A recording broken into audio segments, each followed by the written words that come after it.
ሰላም ውዶቼ እንዴት ናችሁ? ሰላም ነው? እኔ ያለው እግዚአብሔር ይመስገን ደህና ነኝ። እና ዛሬ ቀለል ያለ ዶሮ ጥብስ አብረን እንስራ እስቲ።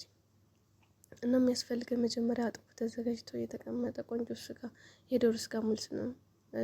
ንጹህ የሆነ ታጥቦ ምናምን የተዘጋጀ ዶሮ ስጋ አጥንት የሌለው ማለት ነው። እሱን ያስፈልገናል። ከዛም በኋላ ድስታችን ጥድና እሳት ላይ እሱን ልጣድን ትንሽ የዘይት አድርገን የዘይታችንን የግብአታችን መጠን አይተን ዘይታችን ከጨመርን በኋላ ስጋውን ጨምረን ጠበስ ጠበስ እናደርጋለን። ከዛም በኋላ ትንሽ የበርበሬ ኖርማል በርበሬ ማለት ነው ጨምረን ትንሽ ለከረል ጠበስ ጠበስ ካደረግን በኋላ ጨምረን ማማሰል ነው። ከዛም በኋላ ሽንኩርት እንጨምራለን ማለት ነው። እሱን ጨምረን ከጠበስን በኋላ ደግሞ የሚያስፈልጉን የቀሩን ቅመማ ቅመሞችን እንጨምርበታለን።